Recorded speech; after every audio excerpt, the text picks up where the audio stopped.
Hello दोस्तों, hello friends, hello students, आप लोग कैसे हैं। मैंने आप लोग के लिए एक इंट्रोडक्शन कंट्रोल एंड कोऑर्डिनेशन का जो बनाया वीडियो, उसका मेरा ये दूसरा पार्ट है। तो आप लोग देखेंगे हम लोग आज पढ़ेंगे क्या। हम लोग जो पढ़ने जा रहे हैं वो है एनिमल नर्वस सिस्टम। मैंने इंट्रोडक्शन कंट्रोल एंड कोऑर्डिनेशन का जो चैप्टर है, मैंने इंट्रोडक्शन पढ़ा दिया आप लोगों को, वो देख लीजिएगा पुराना वीडियो में। अब मैं आप लोगों को आज स्टार्ट करने जा रहा हूँ एनिमल नर्वस सिस्टम, और ये चैप्टर 6 न्यू बुक में आपको चैप्टर 6 में मिलेगा एनसीईआरटी की, और चैप्टर 7 ओल्ड बुक में मिलेगा आपको। ओल्ड बुक एनसीईआरटी की चैप्टर 7 में मिलेगा। तो चैप्टर 7 ओल्ड बुक, जिसका पेज नंबर है, आप लोग पेज नंबर ओपन कर लीजिए एनसीईआरटी का, पेज नंबर 104 एंड 105। जो page number 114, sorry, page number 114 and page number 115 आपको पढ़ना है। और न्यू बुक जो है आप लोग ओपन कर लीजिए, जिसके पास न्यू बुक है, पेज नंबर 100 एंड 101। देखो, मैं पेज नंबर इसलिए बता रहा हूं बच्चों आप लोगों को कि आप इसको ओपन कर लीजिए और ओपन करके आप मेरा वीडियो देखिए। सीबीएसई जितने भी एग्जाम बोलेगी, जितने भी कंपटीशन एग्जाम, जितने भी एग्जाम होते हैं सीबीएसई, वो एनसीईआरटी से एक भी बाहर क्वेश्चन नहीं आते हैं। तो क्लास 10th का बायोलॉजी का पोर्शन है ये, क्लास 10th का बायोलॉजी का पोर्शन, और क्लास 10th में बोर्ड एग्जाम होने हैं सीबीएसई के, जो एनसीईआरटी से बाहर एक भी नहीं आने हैं, एनसीईआरटी से ही आने हैं। तो हम लोग क्यों ना एनसीईआरटी पढ़ें। फालतू पढ़ने से कोई फायदा नहीं है, ना एक्स्ट्रा पढ़ने से कोई फायदा नहीं है। एक्स्ट्रा करने से एक फायदा हो सकता है कि आपको जानकारी हो सकती है, लेकिन आप चाहो कि एक्स्ट्रा पढ़कर हम बोर्ड में अच्छे नंबर पा सकते हैं, तो आप बोर्ड में एक्स्ट्रा पढ़कर कभी अच्छे नंबर नहीं पा सकते हो। जो एनसीईआरटी है वहीं से क्वेश्चन आना है, उसके बाहर क्वेश्चन बिल्कुल नहीं आता है। सीबीएसई की बात कर रहा हूं, ठीक है, और किसी बोर्ड की बात नहीं कर रहा हूं, मैं सीबीएसई की बात कर रहा हूं। तो मैं ये बात कर रहा था, ये हम लोग पढ़ने जा रहे हैं एनिमल नर्वस सिस्टम। हमने बता दिया न्यू बुक ओल्ड बुक आप ओपन कर लीजिए। हमने अभी तक जो को रिवाइज कर देता हूं, मैंने पढ़ाया क्या था। देखो, बात करते हैं कंट्रोल एंड कोऑर्डिनेशन की। तो कंट्रोल एंड कोऑर्डिनेशन कैसे होता है। जैसे हमारे ब्रेन, हमारे ऑर्गन, जैसे मैं बोल रहा हूं आप सुन रहे हो, तो मैं बोल रहा हूं तो आप सुन रहे हो, अपने ईयर से सुन रहे हो और ब्रेन तक पहुंचा रहे हो और मेरी बातों को समझ रहे हो, तो मेरी बात आप समझ रहे हो। ऐसे ही हमारा ब्रेन हमारे ऑर्गन से बात कैसे करता है, ये मैंने बताया था कंट्रोल एंड कोऑर्डिनेशंस में। तो मैंने कहा था जो कंट्रोल एंड कोऑर्डिनेशन है, इनमें दो ऑर्गन हैं। कौन कौन से, एक नर्वस सिस्टम और एक एंडोक्राइन सिस्टम। मतलब कुछ हार्मोन और कुछ नर्वस टिश्यू हमारी बॉडी में होते हैं, जो हमारे ब्रेन को और हमारे ऑर्गन से कनेक्ट करते हैं, जिससे हमारा ब्रेन और ऑर्गन एक दूसरे से बात करते हैं। ये मैंने बताया था। फिर मैंने कहा था कि जैसे कुछ लोग, हम लोगों ने 6, 7, 8 में पढ़ा होगा कि हमारे बॉडी में रिसेप्टर्स होते हैं। जैसे स्मेल का रिसेप्टर, जैसे आप सुन रहे हो उसका रिसेप्टर्स, आप किसी चीज़ को टच करते हो, उसको एहसास करते हो, उसके रिसेप्टर्स होते हैं। ये मैंने आप लोग को इंट्रोडक्शन पढ़ाया था। आज मैं आपको पढ़ाऊंगा, एनसीईआरटी का हेडिंग लिखा हुआ है, एनसीईआरटी में लिखा हुआ है एनिमल नर्वस सिस्टम। तो एनिमल नर्वस सिस्टम में अगर हम बात करते हैं तो पहले हम इसको रीड कर लेते हैं, उसके बाद मैं आपको समझाता हूं, ठीक है ना। क्या लिखा हुआ है, टचिंग अ हॉट ऑब्जेक्ट। अगर हम किसी एक हॉट ऑब्जेक्ट को, गर्म चीज को टच करते हैं, इज एन अर्जेंट, ये बहुत एंड डेंजरस, क्या हो जाता है हमारे लिए। अगर हम किसी हॉट ऑब्जेक्ट को, जैसे ये कोई हॉट ऑब्जेक्ट है, इसको हम टच करते हैं तो ये हमारे लिए डेंजरस हो सकता है, जल सकते हैं या हमारी स्किन खराब हो सकती है। तो इसका यहां लिखा हुआ है, ये एनसीईआरटी की लाइन है, लेकिन मैं आपको समझाऊंगा बहुत अच्छे से। ये लाइनें जो लिखी हैं मैंने, ये जो डायग्राम बना हुआ है, ये एनसीईआरटी से फुल्ली एनसीईआरटी है। बस मैं आपको समझाऊंगा बहुत अच्छे से, आपको समझ में आ जाएगा। तो फिर से मैं पढ़ता हूं ये वर्ड जो लिखा हुआ है। क्या लिखा हुआ है, टचिंग अ हॉट ऑब्जेक्ट। जब हम एक हॉट ऑब्जेक्ट को टच करते हैं, is an urgent and dangerous situation for us. हमारे लिए, हम किसी हॉट ऑब्जेक्ट को टच करते हैं तो ये हमारी डेंजरस सिचुएशन हो सकता है। हम उसको कैसे पहचानें कि ये हॉट है कि कोल्ड है। We need detect it. हमें चाहिए कि हम उसको डिटेक्ट करें कि ये हॉट है कि कोल्ड है, एंड रिस्पॉन्ड इट, और उसके अगेंस्ट हम क्या करें, रिस्पॉन्ड करें। देखो जैसे सिंपली लैंग्वेज में हम देखें कि अगर ये कोई हॉट ऑब्जेक्ट है कि कोल्ड है, इसको अगर हम टच करते हैं, अगर हॉट होगा तो हमारे लिए डेंजरस होगा, अगर बहुत ज़्यादा कोल्ड होगा तो भी हो सकता है। तो हम कह सकते हैं कि ये हॉट ऑब्जेक्ट हमारे लिए क्या होगा, डेंजर होगा। तो इसको हम कैसे डिटेक्ट कर सकते हैं? इसको हम टच करके, इसको देख के तो कर नहीं सकते, एहसास कर सकते हैं, बट इसको अगर हमें टच करना होगा, अगर कोई मेटल रखा हुआ है वो हॉट है कि कोल्ड है, तो उसको कैसे पहचानेंगे? तो उसको हम टच करेंगे तभी पहचान पाएंगे। तो अगर हम ये कहें कि हम किसी हॉट ऑब्जेक्ट को देखते हैं, we need to detect it and respond it, और उसको हम टच करें और पता लगाएं कि ये हॉट है कि नहीं है। तो जैसे ही हम इसको अपने मसल्स से टच करते हैं, यहां पर न्यूरॉन लगे हैं,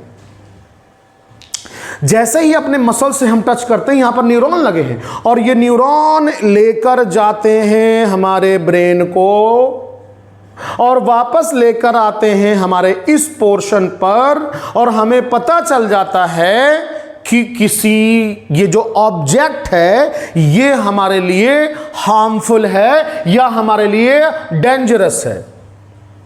तो हमें क्या करना है, रिस्पॉन्ड करना है। हम अपने हाथ को हटा लेते हैं, या अगर हॉट नहीं है या अगर डेंजरस नहीं है तो अपने हाथ को रखे रहते हैं। Is it clear? लेकिन बताता कौन है? कुछ लोग जुड़े हुए हैं, कुछ लोग यहां से ब्रेन तक जुड़े हुए हैं और यहां तक ब्रेन तक पहुंचाते हैं मैसेज को। तो इसी को तो हम कहते हैं नर्वस सिस्टम। हमारी बॉडी में यही नर्वस सिस्टम है जो हमारी पूरी बॉडी में फैला हुआ है, और हर जगह ये होता है। अगर किसी को टच करते हो, किसी का स्मेल करते हो, तो ये हमारी ब्रेन को बताता है, और ब्रेन हमें एहसास दिलाता है कि ये चीज आप समझ चुके हो क्या हो रहा है। Is it clear? तो यही मेरा एक लाइन था, और इसमें एक ब्लू कलर से मैंने लिख दिया है, we need to detect it. हमें जरूरी हम किसी चीज को डिटेक्ट करें एंड रिस्पॉन्ड टू इट, और उसका रिस्पॉन्स दें। तो रिस्पॉन्स कैसे देंगे? रिस्पॉन्स हमें टच करेंगे तो भी दे पाएंगे, नहीं तो टच कर बिना विदाउट टच करके हम दे नहीं पाएंगे। रिस्पॉन्स दिलाता कौन है? हमारी बॉडी में हर जगह नर्वस सिस्टम जुड़े हुए हैं। Is it clear? Next point, how do we detect. अब जो ये हॉट ऑब्जेक्ट था, इसको कैसे डिटेक्ट करेंगे? How do we detect that. पूरी एनसीईआरटी की लाइन है बच्चों, लेकिन मैं समझाऊंगा बहुत अच्छे से आप लोग को। क्या लिखा हुआ है? How do we detect that we are touching a hot object. Hot object हम कैसे डिटेक्ट करें कि वो हॉट ऑब्जेक्ट है? ये क्वेश्चन लिखा हुआ है। क्या लिखा हुआ है? How do we detect that we are touching a hot object. तो हम इसका आंसर हमें मिल सकता है, या जो एनसीईआरटी में लिखा हुआ है, क्या लिखा हुआ है? All information from our environment is detected by. हमारे इन्वायरमेंट में हमें ठंडी लगती है, गर्मी लगती है, कोई हॉट है, कोई कोल्ड है, किसी चीज को स्मेल हम कर रहे हैं, किसी चीज को हम टच कर रहे हैं, कोई हमें टच कर रहा है, और हम किसी चीज को सुनते हैं, ठीक है, लाइट को एब्जॉर्ब करते हैं। ये सारे प्रोसेस कहां होते हैं? इन्वायरमेंट में होते हैं। तो मैंने यही तो कहा है, मैंने नहीं कहा, एनसीईआरटी में लिखा हुआ है। क्या लिखा हुआ है? All information from our environment. हमारे इन्वायरमेंट में, पूरे इन्वायरमेंट में जितनी भी इंफॉर्मेशन है, सबको डिटेक्ट करने के लिए, पता लगाने के लिए हमारे बॉडी में एक स्पेशलाइज्ड तरीका है, एक स्पेशलाइज्ड सेल है, जो हमारे इन्वायरमेंट में कोई भी चीज हो रहा है उसका पता लगाने के को क्या कहेंगे? उसका पता लगाने के लिए हमारी बॉडी में क्या होगा बच्चों? नर्व सेल होगा। Is it clear? Is it clear? Means मैं ये कह रहा हूं कि जो 5 रिसेप्टर हैं, 6 रिसेप्टर मैंने पढ़ाया है, फोनो रिसेप्टर, गैस्टेटरी रिसेप्टर, ये लिखा हुआ है। कौन सा रिसेप्टर? गैस्टेटरी रिसेप्टर। क्या करता है? टेस्ट को डिटेक्ट करता है। ऑल्फैक्टरी रिसेप्टर क्या करता है? स्मेल को डिटेक्ट करता है। तो मैं यही तो कह रहा हूं कि ये गैस्टेटरी रिसेप्टर टेस्ट आया कहां से? इन्वायरमेंट से। ये ऑल्फैक्टरी रिसेप्टर स्मेल आया कहां से? इन्वायरमेंट से। तो इन्वायरमेंट से जितनी चीजों को हम डिटेक्ट कर सकते हैं बच्चों, वो कौन डिटेक्ट कराएगा? नर्व सेल्स डिटेक्ट कराएगा। और नर्व सेल्स डिटेक्ट कराने, हमारे इन्वायरमेंट में जितनी चीजें हैं उसको नर्व सेल्स डिटेक्ट करेगा, और नर्व सेल से ही हम पता लगा सकते हैं कि हमारी बॉडी में हमारे इन्वायरमेंट में कौन कौन सी चीजें हैं, और उसका हम पता लगा सकते हैं। मैं आपको बता चुका हूं, मैंने टच किया, इन्वायरमेंट का पोर्शन है, ये टच किया तो ये लगा कि ये थोड़ा सा प्लास्टिक टाइप का, ये मैंने टच के एहसास किया। लेकिन किसी आयरन को टच करते हैं तो लगता है लोहा है, ठीक है ना। तो इस तरीके से हम पता कैसे लगाते हैं? एक स्पेशलाइज्ड सेल्स होता है हमारी बॉडी में, या एक स्पेशलाइज्ड ऑर्गन होता है हमारी बॉडी में, या एक स्पेशलाइज्ड सिस्टम होता है हमारी बॉडी में, और उसका नाम क्या है? Nerve sales. और इसी नर्व सेल से हम पता लगा लेते हैं कि इन्वायरमेंट में क्या हो रहा है। जैसे बारिश होती है, गर्मी पड़ती है, ठंडी पड़ती है, कुछ चीजें इन्वायरमेंट में चेंज होते रहते हैं, तो वो पता कौन लगाता है? हमारा नर्व सेल्स पता लगाता है। समझ में आ गई बात? मैं आपको फिर दोनों रीड करके बता रहा हूं, देखो आप लोग को समझ में आया कि नहीं। Touching a hot object is an urgent and dangerous situation for us. किसी चीज को हम टच करते हैं, ये हमारे लिए डेंजरस है। Is it clear? तो इसको हम कैसे पता लगाएं? फिर क्वेश्चन लिखा हुआ है स्टडी में, how do we detect that we are touching a hot object. हम कैसे डिटेक्ट करेंगे कि किसी वो हॉट है कि नहीं है? तो क्या करेंगे? All information from our environment is detected. Environment से जितनी इंफॉर्मेशन को हम डिटेक्ट करते हैं वो स्पेशलाइज्ड सेल होता है, और उसका नाम है nerve cells. Is it clear? Next point देखना, समझ में आई बात? देखिए, these are receptor are usually located in our sense organ. अब इन्वायरमेंट से जिस चीज को हम डिटेक्ट करना चाहते हैं, इसके लिए हमारी बॉडी में अलग अलग तरीकों के नर्व सेल्स हैं। पॉइंट देखना बेटा, दीज रिसेप्टर्स, ये जो रिसेप्टर्स हैं, आर यूजुअली लोकेटेड, कहां प्रेजेंट होते हैं? इन आवर सेंस ऑर्गन में। अब जितने रिसेप्टर्स होते हैं वो कहां प्रेजेंट होते हैं? हमारे सेंस ऑर्गन में। और हमारे सेंस ऑर्गन कौन कौन से हैं? नोज, ईयर, आई, ओके, स्किन, टंग, ये हमारे क्या हैं? सेंस ऑर्गन है। तो सेंस ऑर्गन में ही रिसेप्टर प्रेजेंट होते हैं। क्या प्रेजेंट होते हैं? रिसेप्टर प्रेजेंट होते हैं। मींस जैसे इनर ईयर, नोज, टंग, स्किन, बहुत सारे, ये लिखा सो ऑन, मतलब स्किन। तो हमारी बॉडी में बहुत सारे रिसेप्टर हैं। तो ये रिसेप्टर बने किसके होते हैं? नर्व सेल के। सिंपली जो हमें एहसास दिलाते हैं, जो हमें महसूस कराते हैं कि हमारी बॉडी में, जो हमें एहसास दिलाते हैं या हमें महसूस करते हैं कि हमारी बॉडी में नर्व सेल्स ही एक ऐसा सेल्स है जो इन सब चीजों को पता लगाने के लिए प्रेजेंट है। अगर यही नर्व सेल ना होता हमारी बॉडी में तो हम इन सब चीजों को पता नहीं लगा सकते थे। Is it clear? तो अब ये हो गया थोड़ा सा एनसीईआरटी का पोर्शन। समझ में आई बात? अगर नर्व सेल नहीं होगा तो हम किसी भी इन्वायरमेंट में कोई चीज, घटना अगर हो रही है, इन्वायरमेंट में कोई प्रोसेस हो रहा है, कुछ हो रहा है, तो हम उसका पता नहीं लगा सकते हैं। पता कैसे लगाएंगे? नर्व सेल से पता लगाएंगे। Is it clear? अब बात हो रही है कि नर्व सेल्स होता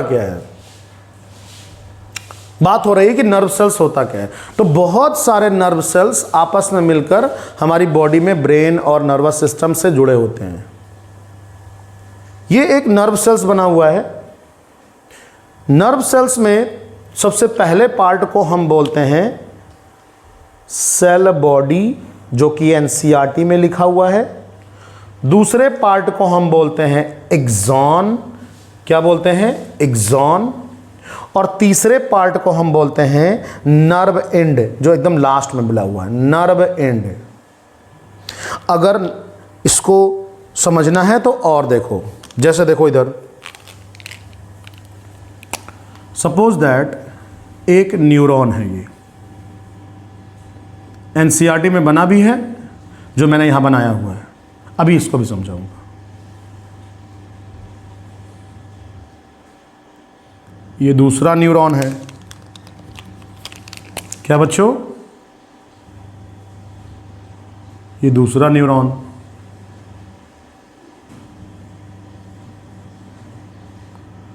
ये इसकी नर्व एंड, ये तीसरा न्यूरॉन,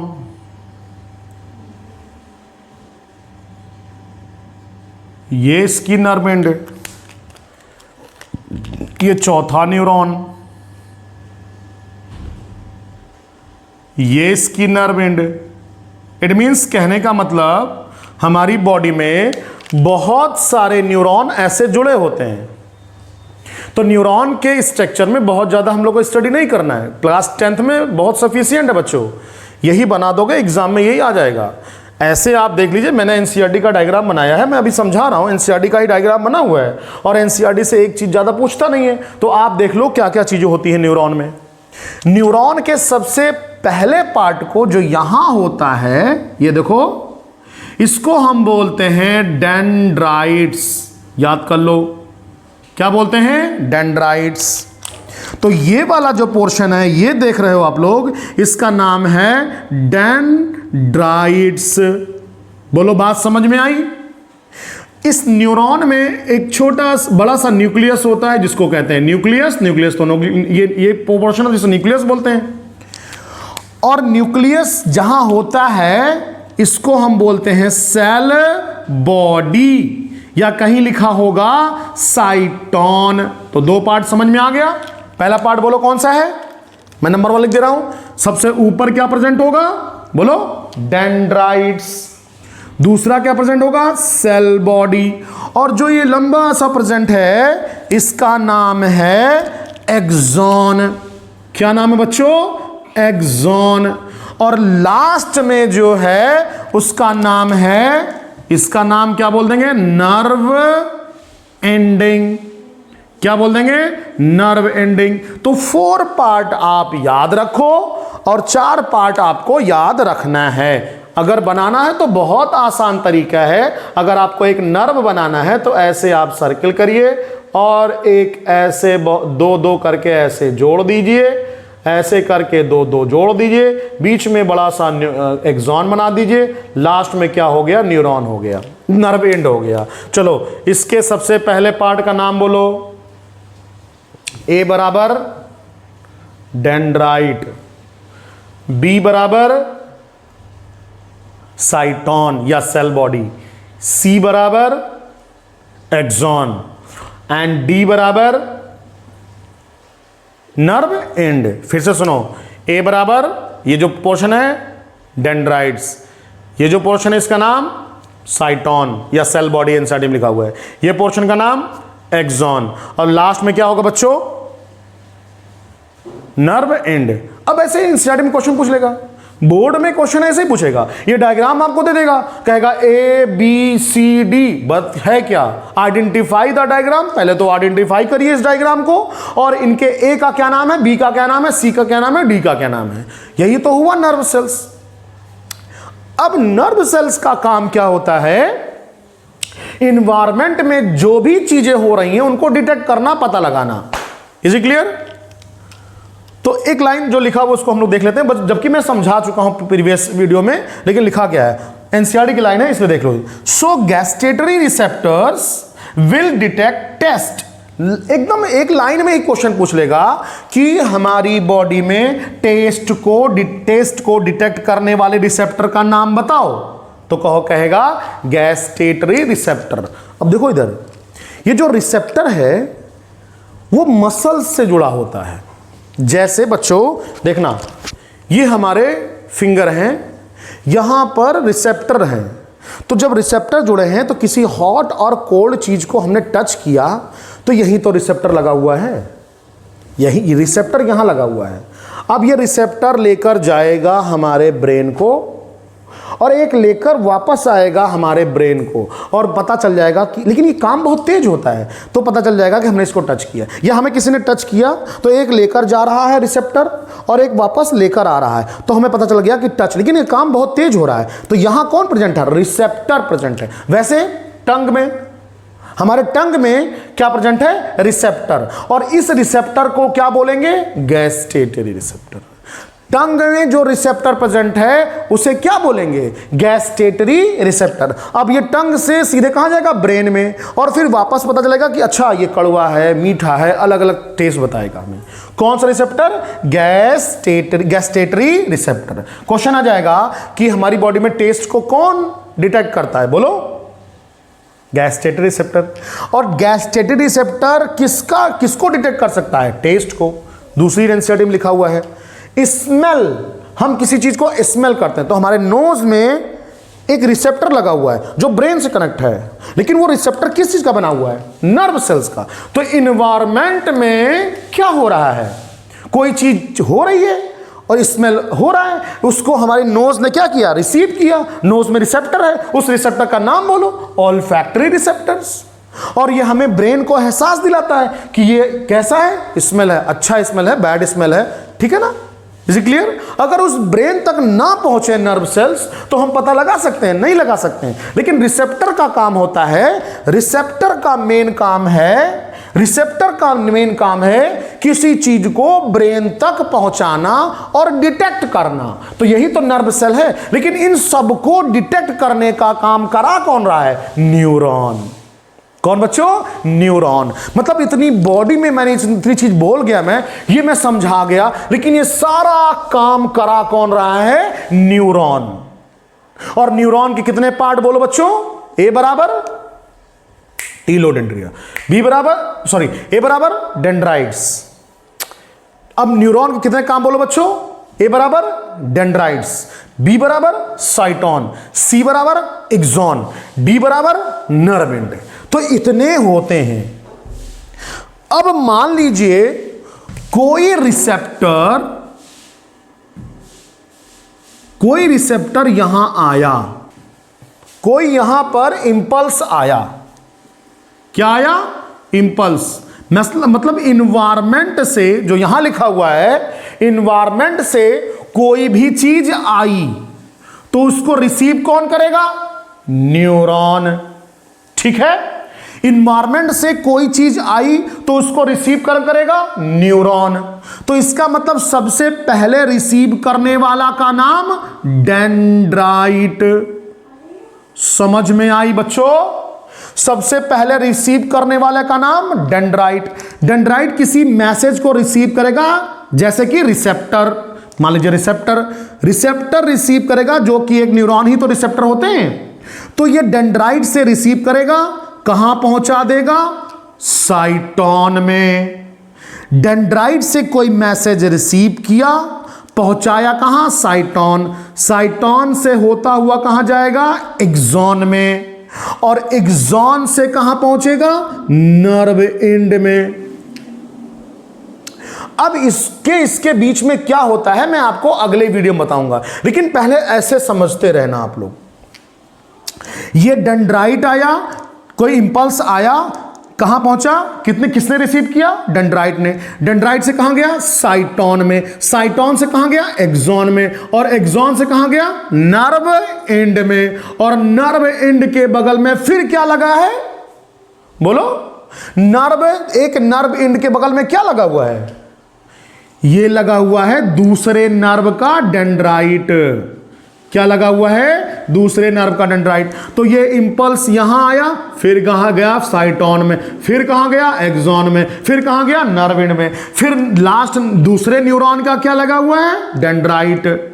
और इसका क्या है? Nerve and. दोनों फिर आपस में मिलेंगे। मैं बता रहा हूं ना, इसको मैं अगले वीडियो में समझाऊंगा आप लोग को।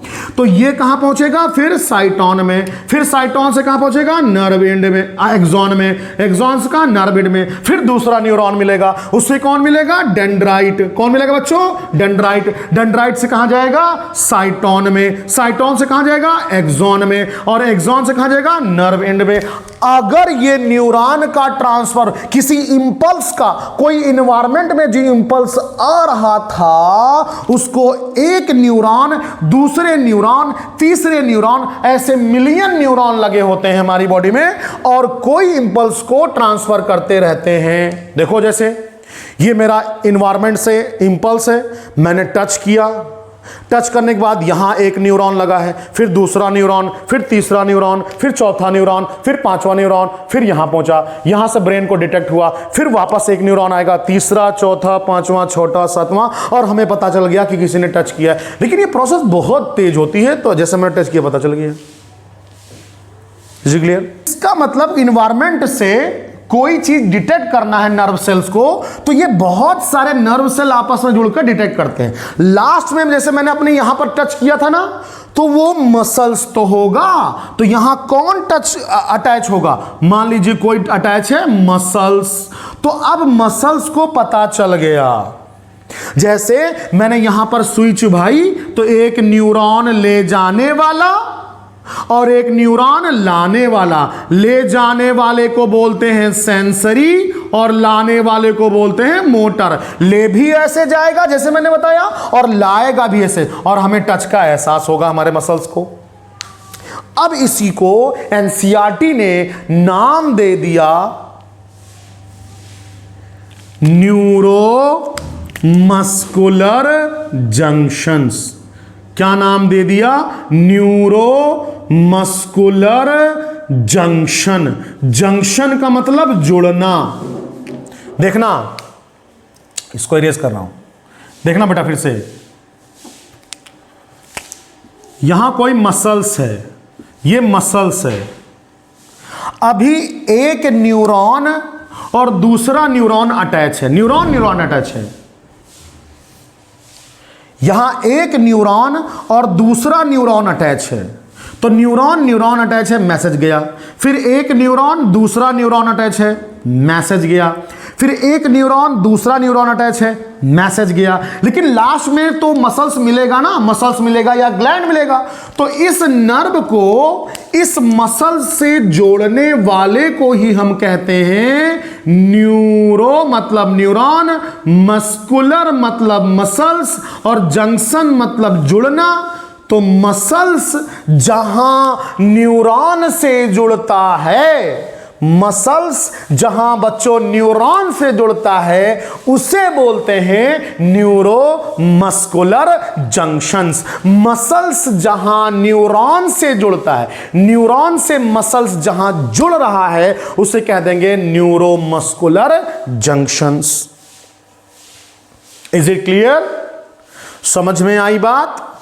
अब एनसीईआरटी में एक डायग्राम बना हुआ है, देखना, ये मसल्स फाइबर लिखा हुआ है, ए बी करके लिखा हुआ है, ए और बी दोनों डायग्राम बने हैं, यहां मसल्स फाइबर लिखा हुआ है, और ये मैसेज न्यूरॉन लेके आया, साइटोन में पहुंचा, साइटोन से कहां, एक्सॉन, एक्सॉन से कहां पहुंचेगा, लास्ट में नर्व एंड में, और नर्व एंड इसको कौन मिल जाएगा, मसल्स मिल जाएगा। तो इसी के जंक्शन को कहते हैं न्यूरोमस्कुलर जंक्शन। देखो एग्जाम में अगर आएगा what is the neuromuscular junction, देखो ऐसा है बोर्ड में डायरेक्ट क्वेश्चन नहीं आते हैं, what is the neuromuscular junction, why is the, and explain the, ये सब नहीं आते हैं। अब क्वेश्चन जो आते हैं आपको सोचना पड़ेगा बोर्ड में, सीबीएसई में, तो इसके लिए क्या करना पड़ेगा, आपको यह समझना होगा डेफिनेशन क्या है। तो अगर आपको डेफिनेशन कभी नहीं याद है तो आप क्या करो, सिंपल सा एक मसल्स बनाओ और एक न्यूरॉन बनाओ और उनको लिख दो न्यूरोमस्कुलर जंक्शंस। तो इस डायग्राम को देखकर नहीं बना सकते हो, देखो ऐसे बनाओ कि न्यूरॉन एक हो गया, नर्व एंड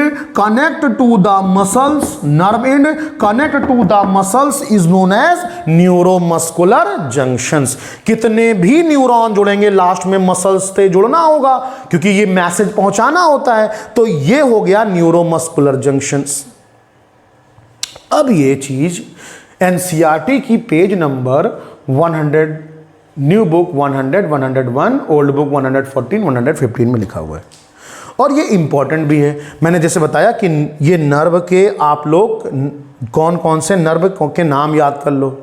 न्यूरोमस्कुलर जंक्शन किसे कहते हैं? एक डायग्राम और बना हुआ है, ये मसल्स है और ये नर्व एंड है, इसको नर्व एंड बोलते हैं, नर्व एंड, और ये क्या है? मसल्स है। इन दोनों के बीच में जो मैसेज यहां से यहां आ रहा है, जो ये मैसेज आ रहा था, ये मैसेज आ रहा था, लास्ट में मसल्स को तो मिलेगा और इसी को बोल देंगे न्यूरोमस्कुलर जंक्शंस।